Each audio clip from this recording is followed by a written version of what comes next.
പ്രഖ്യാപിച്ച വയോജന വകുപ്പ് രൂപീകരിച്ചുകൊണ്ട് ഉത്തരവിറക്കിയിരിക്കുന്നു. സർക്കാർ നേരത്തെ കഴിഞ്ഞ ക്യാബിനറ്റിന് ശേഷവും വി.ഡി. സതീശൻ മുഖ്യമന്ത്രി പറഞ്ഞിരുന്നു വയോജന വകുപ്പ് രൂപീകരിക്കുമെന്ന്. ഇപ്പോൾ ആ വയോജന വകുപ്പ് രൂപീകരിച്ചുകൊണ്ടുള്ള ഉത്തരവ് പുറത്തിറക്കിയിരിക്കുകയാണ് സർക്കാർ.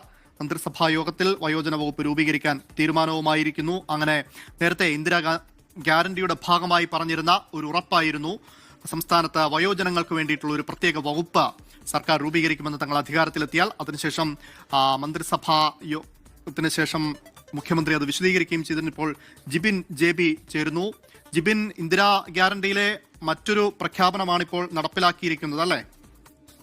അമൽ, അത് തന്നെയാണ്. കാരണം UDFന്റെ പ്രകടന പത്രികയിൽ പ്രത്യേകിച്ച് ഇന്ദിരാ ഗ്യാരണ്ടിയിൽ പറഞ്ഞിട്ടുള്ള പ്രധാന പദ്ധതികളിൽ ഒന്നായിരുന്നു സംസ്ഥാനത്ത് വയോജന ക്ഷേമ വകുപ്പ് രൂപീകരിക്കുമെന്നുള്ളത്. ഇത് സംബന്ധിച്ചിട്ടുള്ള തീരുമാനം കഴിഞ്ഞ ദിവസം ചേർന്ന ആദ്യ മന്ത്രിസഭാ യോഗത്തിൽ തന്നെ തീരുമാനമായി എടുക്കുകയും ചെയ്തു. ഇത് നടപ്പാക്കിക്കൊണ്ടുള്ള ഒരു ഉത്തരവാണ് ഇപ്പോൾ മുഖ്യമന്ത്രി പുറപ്പെടുവിച്ചിരിക്കുന്നത്.